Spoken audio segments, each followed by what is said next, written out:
And we are up and running, and just moved past the summer solstice, the longest day of the year, and all sorts of magical things are going on as we enjoy this unfolding of the warmth of summer. How are you this morning, Barrett? I'm doing really good, Chris. And yeah, I really love this metaphor that the light keeps expanding until it kind of reaches its peak. I think spiritually, we can kind of take that and put a little twist to it with this idea that we can actually bring this sort of peak light within us throughout every day. You know, Jesus says, make this year different by making it all the same. Well, what he's really saying is that you can bring that light and love that's within you into everything, and the cloudy days into the sunny days, into the days filled with night, and into the days that are filled with sun. You know, that love and that light really does transcend all the forms that show up here. So that's kind of, I guess, what's coming to me when I think about the solstice. Yes, it's really getting into that idea of the sun at noon when it's straight overhead and there are no shadows in your life. And that's always a good thing, is to try to bring the shadows into the sun and watch them evaporate. Mm. So going back to Genesis 1, that second verse, and the earth was without form and void, and darkness was upon the face of the deep, and the Spirit of God moved upon the face of the waters. That always, I find that an interesting idea as to what everything was like before God invented himself. And that's, of course, according to biblical terms. So it's, if we go back to a lot of our mythology, it's pretty dark and dismal. And we're given this image of having come into being by a God that, number one, is localized. So that God is, there in time and space, wallowing about in trying to bring the firmament above the water. And of course, that segues into the idea of Jacob's ladder. And the next thing you know, we're going into A Course in Miracles with the Song of Prayer, and the ladder ends. How about that for a convoluted introduction? I think I followed it. I'm going to do a diagram later. I'll do a little flow chart. I think that would be appropriate. I think that we do need to have more charts in our discussion, as well as other show and tell sort of things. I do like show and tell, so this idea, I think, is gaining steam. Very good. Well, we've got plans for the winter when we can't go out and run around in warmth. Then we can huddle by the fireside and do our machinations, put things together in that kind of a tinker toy kind of format. So anyway, we are in fact up to section 5 in the first part of the Song of Prayer, talking about the end of the ladder. And in other words, looking at how far can you ascend? How far can you go up that ladder? So you want to start us off? Sure. I think we can go all the way, which is what this section is talking about. And the previous weeks we've been talking about the journey of the ladder, and here we are at the culmination of it. So the section, as you mentioned, Chris, is the ladder ends, and Jesus explains prayer is a way to true humility. And here again it rises slowly up and grows in strength and love and holiness. Let it but leave the ground where it begins to rise to God, and true humility will come at last to grace the mind that thought it was alone and stood against the world. Humility brings peace because it does not claim that you must rule the universe, nor judge all things as you would have them be. All little gods it gladly lays aside, not in resentment, but in honesty and recognition that they do not serve. So when we hear the little gods, we could replace that with idols, all the idols that we have in this world, all the things that we place importance on, that we think our happiness is somehow attached to. As we do this work, we realize, no, our happiness is not in any of these things. That happiness is beyond form, it's beyond time and space, and it is what we are. So we don't have to do anything to be happy or to be worthy of happiness. We don't have to achieve anything or to reach some destination, because we already are where happiness is, and we are with happiness always. So it's a very different way of being that he's talking about here, and it's one that is free of all attachments. So that's the work that we have, is to notice where we are still attached to something and to say, I don't think I want to do it that way anymore. Yeah, that is definitely true. And one of the attachments that we find ourselves in is judging those around us, categorizing and placing a definition on them, describing them to ourselves as heroes or villains, and people to be avoided or people to hang out with. So I think that a lot of these ideas really are looping back into the idea that relationships are fundamental to the core of the course. And a lot of times we associate people with, oh, they're rich, or oh, they're poor, or oh, they're sick, or oh, they're that, and then we go back to that image of Jesus hanging out with the lepers, and not even noticing the leprosy. Wherever he went, the lepers were healed by the mere awareness that Jesus perceived them through, which is seeing them as healed and whole. And so that's kind of a high bar on the ladder, as it were, as far as what we are aspiring to as we're working with the Course.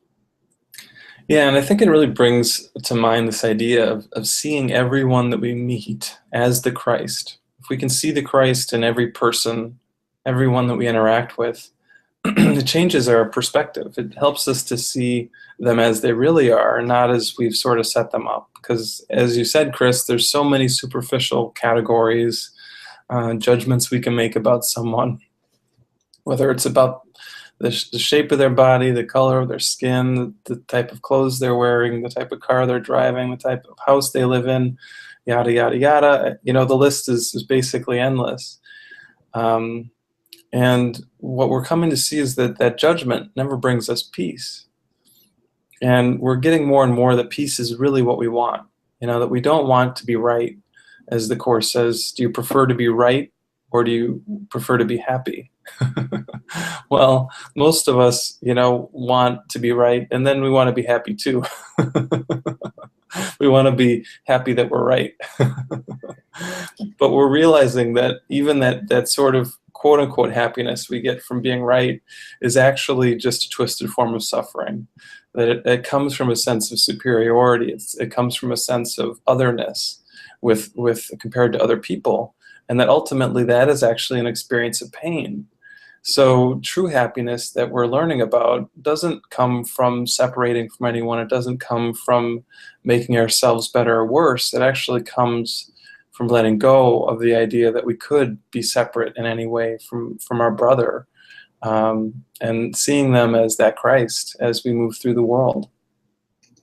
Yes, and that definitely puts the ego on alert. It inflames the ego when we're having to see everybody through the eyes of, the Creator, rather than from the perspective of this flawed sense of identity we've created. So going on to the second verse here, it says, illusions and humility have goals so far apart they cannot coexist, nor share a dwelling place where they can meet. Where one has come, the other disappears.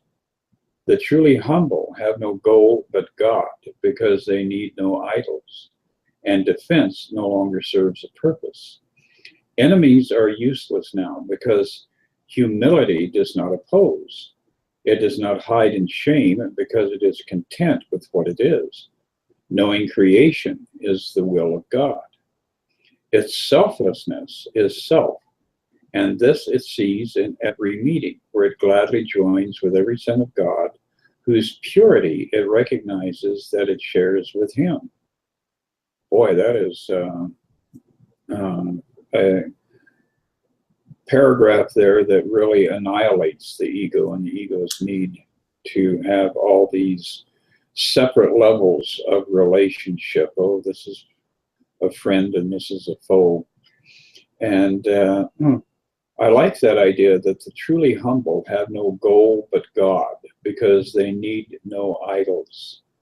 So that brings us down to recognizing that every encounter that we have with another person, or the imagined other person, and I'm sure that spills over into the animal kingdom, all the dogs and kitties out there in your lives. And for me, all the ficus trees and palm trees that I talk to and have intimate relationships with. All of these things are ways of us being able to see God around us. And that is the point of what we're doing with the Course in Miracles, is to eliminate our imagined experience with something else apart from God. So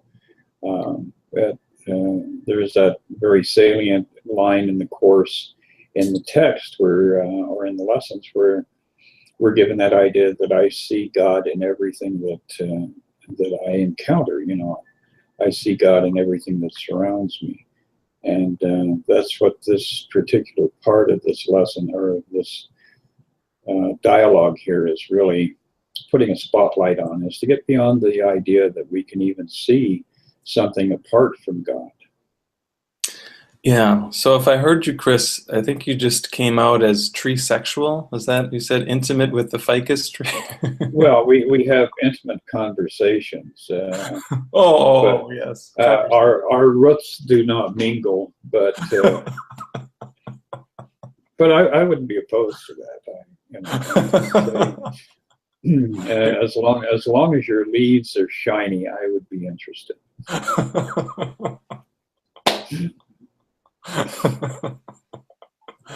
Oh my God, that's great. Well, I didn't mean to out you there, Chris. Oh, not a problem, not a problem. I'm sure I'll be getting a lot of support from tree huggers all around the world. Yeah, well, yeah. I think we'll just let that go. Oh my God.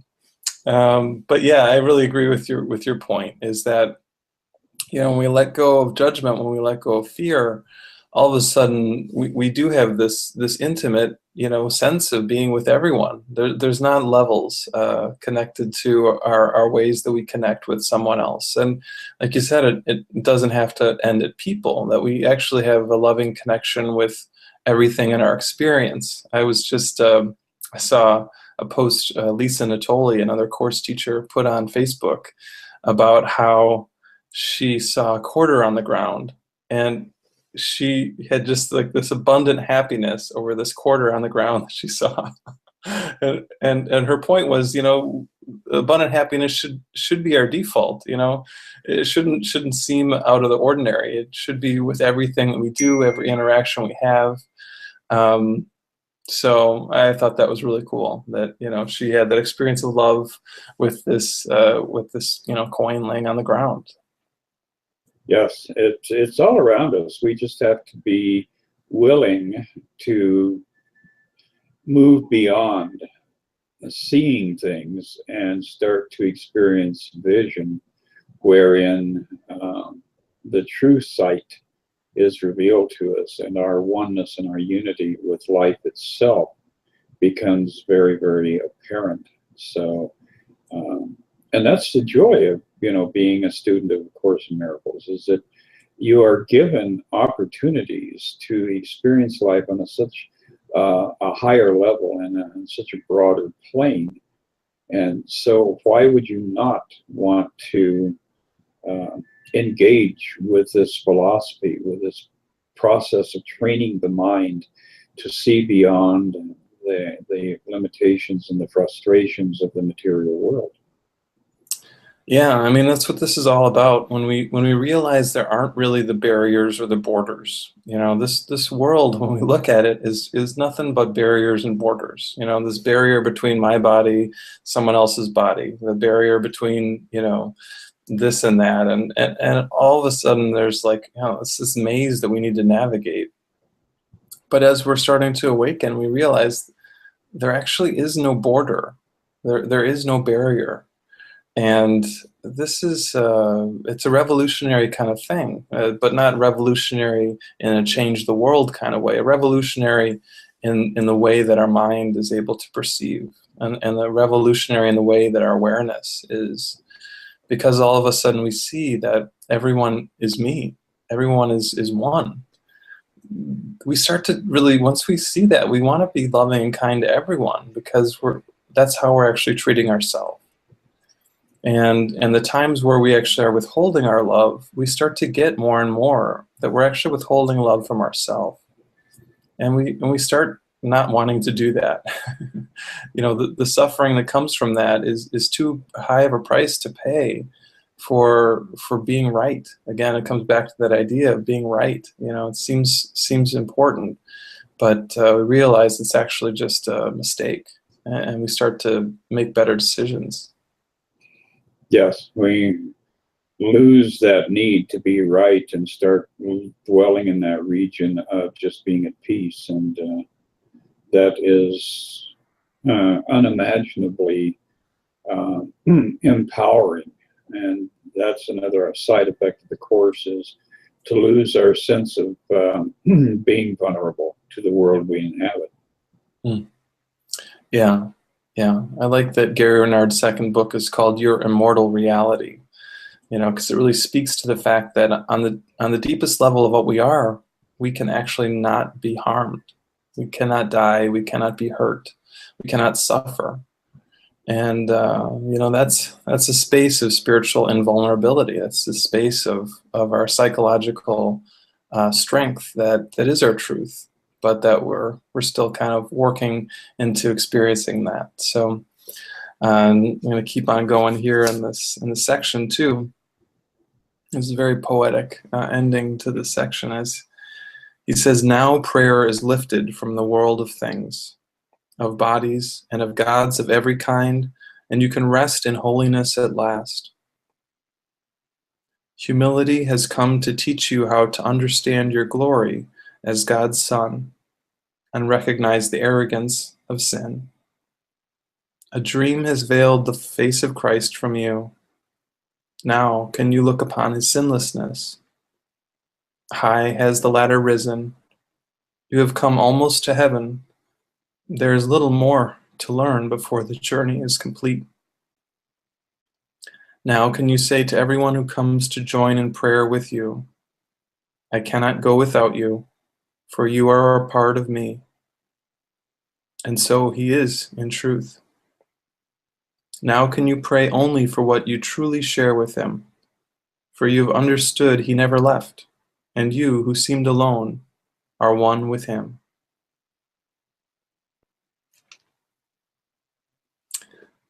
I don't even know what to say to follow that up.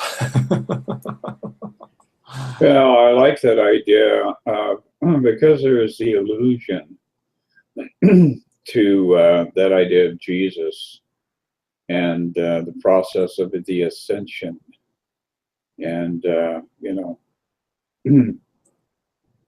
for you have understood he never left, and you, who seem to be alone, are one with him. I think that takes a lot of that idea out of the illusion that Christianity has presented to us of Jesus came back and spent a couple of days hanging out with his buddies and then went back up and left us alone here, promising to eventually come back, but not giving us the awareness that he was always there with us, hand in hand and step by step. So, that may not be the direct correlation with this particular passage of the Song of Prayer, but it nonetheless raises those images. So we start to look at the idea of Christ being a present companion and moving through the world with us as we are exploring our imagined life as a separate being. Yeah, we're really waking up from that dream into the beautiful light. You know, a lot of times we think of dreams as sort of being dark or in the darkness. But then when we wake up, it's light, you know. And a lot of times that's my experience, especially this time of year, you know, it's I'm asleep, I'm in the darkness, and all of a sudden I wake up and, oh, it's bright out already, you know. It gets bright very early this time of year. So I like that idea. Yes. Well, finishing up this particular part of our discussion, it says, the latter ends with this, for learning is no longer needed. Now you stand before the gate of heaven, and your brother stands beside you there. The lawns are deep and still, for here the place appointed for the time when you should come has waited long for you. Here will time end forever. At this gate, eternity itself will join with you. Prayer has become what it was meant to be, for you have recognized the Christ in you. And boy, that is a nice way to bring this whole thing into summation. I like that idea of we're in a pasture here where we've got knee-deep grass, because being, you know, having spent time farming in my youth, baling hay and all that sort of thing, it brings up some memories of the sweet smell of grass, and you know, being able to recognize that the grass has gotten perhaps a little too high now. We've been tarrying too long. It's time for us to engage and move beyond our limitations. Yeah. Yeah, it is a really beautiful image. And I think one of the sort of other messages is that the goal of this course and the goal of prayer is to bring us to basically the entrance to the gate, you know, entrance to heaven. It's not heaven itself, because as Jesus says elsewhere in the text, you know, our goal is to be in this place where we have relinquished fear entirely. And then God himself will reach down and take the last step. So basically, you know, our only goal is to let go of all of our fear. And when we do that, we're so close to heaven, it doesn't matter when that last little bit is sort of crossed, because we're in a state of love constantly. There's no thing here in this world that can actually upset us or take away our peace or our love, even to the level of Jesus's life, where, you know, he could be nailed to a cross and know that nothing was happening, because love is eternal, and he didn't lose that in any way.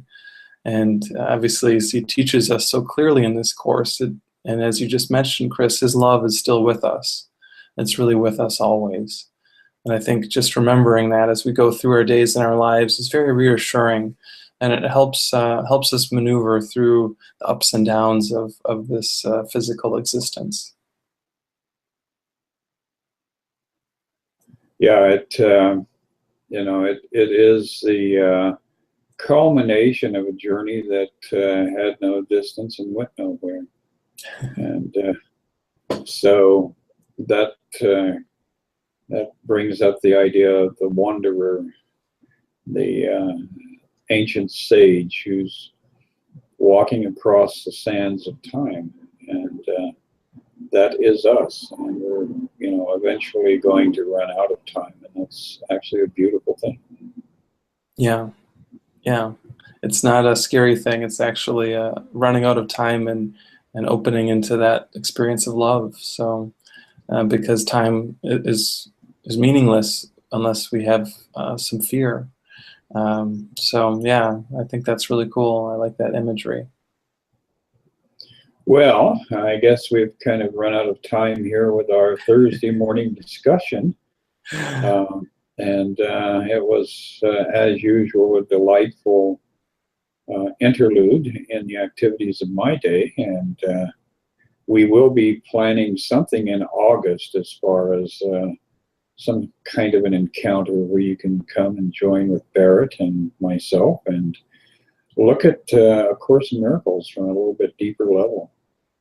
Yeah, yeah, I always have fun doing it in person. Obviously, these calls are a real joy for me too. So I'm glad we're doing that. And next week we'll be continuing on through the Song of Prayer and moving on to the section about forgiveness. So obviously very dear to the teachings of A Course in Miracles. And I think the section really highlights and explains some aspects of forgiveness that are really helpful as we're trying to use it in our life. So definitely stay tuned and check out our next Miracle Within. Absolutely. Well, I'll see you next week, and we'll be examining that idea of who to forgive and how to forgive them. All right, sounds good. I look forward to it, Chris. You have a great week. You too. Bye. All right, bye.